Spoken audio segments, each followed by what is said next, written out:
पहली बात तो हमारे इंडिया में हर एक आदमी को एटलीस्ट 2 कैरियर ऑप्शन लेके चलने चाहिए। जैसे कि ये है 2 कैरियर ऑप्शन लेके चलने चाहिए। जो लोग कहते हैं ये मेरा जीवन का मकसद है और मैं यही करूंगा, तो ऐसे लाखों करोड़ों एग्जाम्पल हैं जो वो चीज नहीं कर पाए और उनका लाइफ का एक बहुत बड़ा हिस्सा उस चीज को करने के चक्कर में खराब हो गया। लोग तो केवल अखबारों में जो कटिंग आती है कि रिक्शा वाले का बेटा IAS बना, लेकिन वो अखबार की कटिंग वाले ये नहीं छापते हैं कि 10,000 लड़के और भी आए थे बिहार पटना से पढ़ने और वो IAS नहीं बने और बनने के चक्कर में उनके 6-7 साल खराब हो गए। ये देखा कभी छपते हुए? तो आपको एटलीस्ट 2 कैरियर ऑप्शन रखने हैं। अभी जो उसमें एक प्राइम होगा और एक दूसरा जो तुम्हारा सब टारगेट होगा। जो प्राइम टारगेट है उस पे आपको 100% फुल एफर्ट करना है। 100% फुल एफर्ट, जी जान तक, आखिरी सांस तक। और ऐसा नहीं है कि अगर आप अपने प्राइम टारगेट में सक्सेस नहीं हो पाए तो लाइफ खराब हो जाएगी। अगर तुम खुद देखो, मैं 2016 में बीटेक करी है मैंने, तो आप में से भी बहुत सारे स्टूडेंट से छोटा हूँ शायद। 2016 में बीटेक करी, एक बार तैयारी करने का भी सोचा कि मैं भी एसएससी की तैयारी करूंगा, और मैंने कभी एसएससी की तैयारी नहीं की। मैंने कभी भी अंग्रेजी पढ़ के नहीं देखी, केवल गणित पढ़ता था मैं और डाउट क्लासेस लेता था। और 2016 का जब रिजल्ट आया तो मेरा सिलेक्शन 0.25 नंबर से रह गया। आप चेक कर सकते हैं, 0.25 नंबर से मेरा सिलेक्शन रह गया। अगर काश मेरा सिलेक्शन हो जाता और मैं ऑडिटर बन जाता और शायद मैं कश्मीर या गुजरात में चला जाता तो मैं क्या होता? तो क्या मैं यहाँ पे होता? नहीं होते। क्या मैं तुम्हें हजारों बच्चों को ऐसे बात सुना पाता? क्या तुम मेरी बात सुनते? नहीं सर। तो अगर मैं अपने वो मेरा प्राइम टारगेट नहीं था। मेरा प्राइम टारगेट क्या था? टीचर ही बनना है। पर एक सब टारगेट मेरा तब भी था कि मुझे गवर्नमेंट जॉब ले लेनी है अगर यहाँ पे मेरा कुछ नहीं हो पाता है। क्योंकि मैं मुखर्जी नगर में था, आदित्य सर के सपोर्ट से मैंने कई जगह इंटरव्यू भी दिए थे, तो लोग मुझे मना कर देते कि लड़का एज में छोटा है, पहले 4-5 साल एक्सपीरियंस लो। ऐसा बहुत बार हुआ है, लेकिन मेरा प्राइम टारगेट यही था और मैं सक्सेसफुल हुआ। अगर यहाँ फेल होते तो सरकारी नौकरी में होते। तो हर एक बच्चे को, क्योंकि इसका एक रीजन है कि पहले लोग कहते थे कि एक नाव में सवार होके चलो, है ना, लेकिन हमारे देश में पॉपुलेशन इतनी ज्यादा है कि एक नाव में सारे लोग आ ही नहीं सकते। तो यहाँ पे नाव बहुत सारी है, तो एक टांग दूसरी नाव में और एक दूसरी नाव में, ऐसे आपको एजम्पशन करना है। मतलब 2 कैरियर ऑप्शन आपके एटलीस्ट होने चाहिए। पर अभी जो प्राइम टारगेट है जिसके लिए आप मुखर्जी नगर में आए हो, सरकारी नौकरी की तैयारी करने, उसी पे अपना 100% एफर्ट मारना है और एक टाइम फिक्स करना है, 1.5 साल 2 साल, कि इतने टाइम पीरियड में मुझे निकालना ही है। और केवल एक सरकारी नौकरी नहीं निकलती है, निकालने वाले 5-5 निकालते हैं। हर एक एग्जाम को देना है। बहुत सारे बच्चे क्या करते हैं, सीजीएल की तैयारी कर रहे हैं, सीडीएस का पेपर नहीं दे रहे। क्यों नहीं दे रहे भाई? सिलेबस सबका सेम है और तैयारी उनकी सेम है, तो लेवल उनका सेम है, तो आप दोनों पेपर क्यों नहीं दे रहे?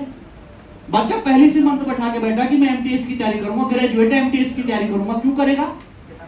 किसकी तैयारी करनी है? सीजीएल की। अगर आप किसी भी गवर्नमेंट एग्जाम की तैयारी कर रहे हो अदर देन यूपीएससी, तो सबका पेरेंट एग्जाम है SSC CGL combined graduate level. आपको इस एग्जाम के सिलेबस को प्राइम टारगेट में रख के तैयारी करनी है। अगर इस एग्जाम की तैयारी हुई तो इसके साथ साथ 10-12 एग्जाम की तैयारी और होती है, क्योंकि इसका सिलेबस इतना वास्ट और इतना डीप में है। बैंकिंग की तैयारी कर रहे हैं तो उसका अलग माहौल है। आपको बैंकिंग एसबीआई पीओ को टारगेट रख के ही तैयारी करनी है कि जब आप एसबीआई पीओ के हिसाब से तैयारी करेंगे तब जाके आईपीएस पीओ पे लग पाएंगे, क्योंकि कंपटीशन बहुत ज्यादा है। और एक स्टूडेंट की जिंदगी में बताओ सबसे ज्यादा इंपॉर्टेंट क्या है? Sir time. टाइम? सब गलत। एक बार फिर से सोच के बताओ, अगर कोई लड़का सरकारी नौकरी की तैयारी कर रहा है तो उसको सबसे ज्यादा किस चीज पे फोकस करना चाहिए? Sir patience. Sir patience. Self motivation. ये सेल्फ मोटिवेशन वाली जो बात है ना, ये बहुत कमजोर लोगों के मन में आती है। मोटिवेशन नाम की तो कोई चीज एग्जिस्ट करती ही नहीं है। ये मोटिवेशन वर्ड ही बकवास है। ये जो बहुत कमजोर हैं, जिनको मोटिवेशन की जरूरत पड़ती है, यार तुमको एक बार जब घर में पैसा आएगा ना, मम्मी पापा को थोड़े थोड़े पैसे करोगे, जिस दिन अपने, उसके लिए क्या चाहिए तुमको? नौकरी चाहिए और एक ओहदा चाहिए, एक आपको प्लेस चाहिए सोसाइटी में। स्टूडेंट के लिए उसके जीवन में जब वो तैयारी कर रहा है तो सबसे ज्यादा इंपॉर्टेंट ना टाइम है, ठीक है, और ना ही कोई दूसरी चीज है। सेल्फ मोटिवेशन है तो बकवास की चीज, सबसे ज्यादा इंपॉर्टेंट है उसका पर डे का टास्क। कभी भी टाइम ओरिएंटेड पढ़ाई नहीं करनी है। टाइम ओरिएंटेड पढ़ाई काम आती है बोर्ड के एग्जाम्स में। 2 महीने बाद बोर्ड है, 15 दिन पहले पढ़ना शुरू करूंगा, ये 10 नंबर का लॉन्ग क्वेश्चन आंसर आएगा, ये पढ़ लूंगा और नंबर आ जाएंगे। लेकिन कंपटीशन 3 महीने बाद एसएससी सीजीएल का पेपर है, 25 दिन पहले पढ़ना शुरू करूंगा और नौकरी लग जाएगी। ऐसा होता है क्या? नहीं होता सर। नहीं होता ना। तो सबसे ज्यादा इंपॉर्टेंट क्या है? पर डे का टास्क। डेली पढ़ना है, कंटिन्यूअस पढ़ना है। हर बच्चे का अपना अपना कैलिबर होता है। कोई चीजों को 10 मिनट में समझ जाता है, कोई 5 मिनट में, कोई 1 घंटे में समझता है। आप मुझे समझाओ, मैं एक शायद नॉर्मल आदमी से थोड़ा जल्दी समझ लूंगा, कुछ बच्चे को ज्यादा टाइम लगेगा।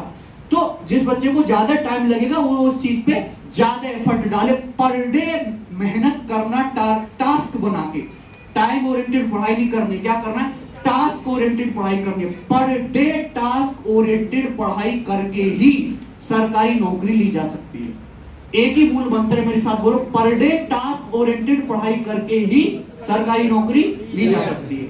अगर मैं तुमको एक एग्जांपल दूं, जैसे आप जो भी हो, कल भी आप उतनी ही मेहनत कर रहे हो, परसों भी उतनी ही हो, और उसके अगले दिन भी उतनी हो। कोई आपने अपने अंदर एक्स्ट्रा चीज लाने की कोशिश नहीं की। यू आर टुडे 1, कल भी 1, परसों भी 1, उसके पल्ले दिन भी 1, अगले दिन भी 1। आप आज 1 हो, साल के 365 दिन 1 हो, तो 365 दिन बाद भी तुम 1 ही रहोगे, है ना? लेकिन आप पर डे थोड़ा थोड़ा एफर्ट करा के अपने टास्क को बढ़ाते हो। पर डे का अपना टास्क कंप्लीट करते हो, लिटिल एफर्ट भी मारते हो ना, लिटिल एफर्ट भी। 1 से अगर 1.01 भी होते हो और साल के 365 दिन हर एक दिन ईमानदारी से पूरा काम करते हो, 365 दिन हर एक ईमानदारी से अपना पूरा काम करते हो, तो यू आर 37.8।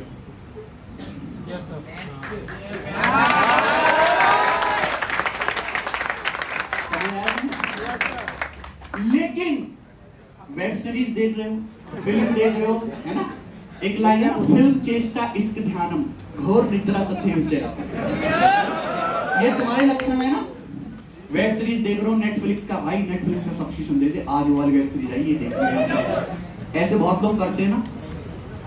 अगर लिटिल एफर्ट भी कम कर रहे हो, आज हो कल और डिग्रेड हो गए, परसों डिग्रेड हो गए, कुछ नहीं पढ़ा, 2 दिन कोचिंग अच्छे से करी, सर ऐसे ही तो होता है, बैच नया बैच बनता, पूरी जोश एनर्जी, आज तो स्टीव जॉब्स भी फेल कर देंगे, अगले दिन अपना नाम ऊपर होगा अंबानी से, इतनी एनर्जी रहती है।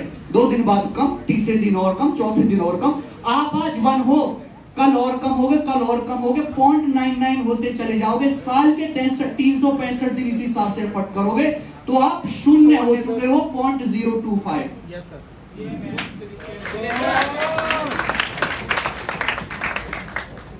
बात समझ में आई? आपको स्थिर भी नहीं रहना। स्थिर आदमी स्थिर सरकारी नौकरी के बाद जरूर हो जाओ। अच्छी खासी नौकरी है, टाइम से पैसा आ रहा है, समाज में तुम्हारी एक रेस्पेक्ट है, ज्यादा हाथ पांव मारने की जरूरत नहीं। ज्यादा पैसा भी सुख से ज्यादा दुख लाता है, ठीक है? परिवार को टाइम दो, अपनी बीवी बच्चों को टाइम दो, आने वाले मेरी तरह, ठीक है? आपको कभी डिग्रेड भी नहीं होना है, पर लगातार कंटिन्यूअस एफर्ट करके ही तुम 1 से 37.8 का सफर कवर कर सकते हो। जैदिक सब लगे हुए, कहीं से जुगाड़ बन जाए।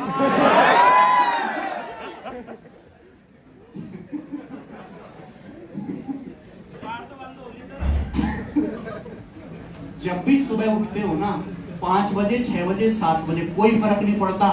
मैं खुद 10 बजे सो को उठने वालों लड़कों में से था। तो क्या सही काम नहीं किया मैंने जिंदगी में?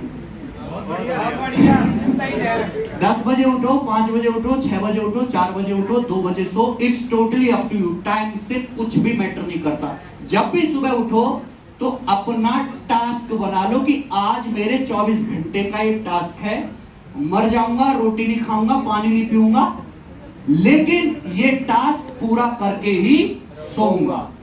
लेकिन टास्क इतना बड़ा भी मत बनाओ कि किरण की 5 किताब खत्म कर दूंगा, 20,000 सवाल लगाऊंगा और 15 मॉक टेस्ट लगाऊंगा, ऐसा कुछ नहीं। छोटा टास्क बनाओ और उस छोटे टास्क को पूरा करके भी खुशी मिलेगी। और एक बहुत बड़ा टास्क बनाया और उसमें अगर 60% भी हिस्सा पूरा किया तो भी मन दुखी रहेगा। छोटा टास्क बनाओ, केवल टास्क बना बना के सुबह उठ के, और हर एक सब्जेक्ट का अलग अलग टास्क बनाओ, हर एक सब्जेक्ट की अपनी अलग अलग इज्जत है, और पढ़ाई करो तभी जाके सफलता मिलेगी। और गणित में केवल एक ही चीज मैटर करती है, प्रैक्टिस प्रैक्टिस और प्रैक्टिस। कितने घंटे की सिटिंग लेते हो तुम लोग पर डे पढ़ाई में? 4 घंटे। एक बात और, ऑनलाइन क्लास के अलावा जो तुम्हारे पास टाइम बचता है, दिन भर मोबाइल में घुसे रहते हो ना, दिन भर वीडियो देख के पलंग पे लेट के, मुझे पता कैसे वीडियो देखते हो तुम, है ना, कुर्सी पे ऐसे टेढ़ा करके, टेबल पे टांग टिका के है, और या पलंग पे लेट के वीडियो देखने से वाकई में कुछ भी फायदा नहीं होता, 0 फायदा। वो फायदा हो सकता है बहुत टैलेंटेड लड़कियों को, बहुत एक्स्ट्राऑर्डिनरी को, जो ऐसी हवा में वीडियो देखता है फिल्म की तरह, फिर भी समझ लेता है। अगर आप जब भी ऑनलाइन क्लास में पढ़ते हो तो हमेशा पेन पेपर लेके और सीधा आलती पालती मार के तब पढ़ें। बात समझ में आई ना? जब आपका लेक्चर कंप्लीट हो जाए, कहीं से भी आप यूट्यूब से पढ़ रहे हो, कहीं से भी लेक्चर कंप्लीट हो जाए, उसके बाद मोबाइल को बिल्कुल साइड कर दो। जब लोग रात को पढ़ने बैठते हैं तो साथ में पानी की बोतल रखेंगे, नमकीन रखेंगे, चखना रखेंगे और फोन रखेंगे, ठीक है, और बार बार उसको चेक करते रहेंगे। ये सारी चीजें साइड में करके 2 घंटे 3 घंटे जो भी आपने टास्क बनाया है, 2 घंटे 3 घंटे का टास्क जो भी बनाया, उसको एक बार में दम भर के पूरा करना है। उस टाइम पे कोई भी डिस्टरबेंस नहीं होना चाहिए आसपास, ना मोबाइल फोन और ना ही कोई अदर चीज। बात समझ में आई? ऑनलाइन क्लास के अलावा जो आप लेक्चर देखते हो, वीडियो लेक्चर देखते हो, इसके अलावा कम से कम 3 घंटे का टाइम निकलना चाहिए, कम से कम 3 घंटे का टाइम सेल्फ स्टडी का। सेल्फ स्टडी सबसे ज्यादा जरूरी है, वीडियो स्टडी उसके सामने बहुत वीक है। वीडियो स्टडी से केवल और केवल आपको सिलेबस पूरा करना है, और सेल्फ स्टडी से तुमको सिलेबस से जॉब का जो लेटर आने वाला है उसका सफर पूरा करना है। तो आपको पर डे कम से कम वीडियो लेक्चर के अलावा या ऑफलाइन क्लासेस के अलावा 3 घंटे मिनिमम सेल्फ स्टडी करनी ही है अलग से। और मुझे पूरा विश्वास है कि 3 घंटे सेल्फ स्टडी यहाँ किसी की नहीं हो रही है? रूम पे बैठ के बहुत ही कम बच्चे होंगे। तो कैसे होगा?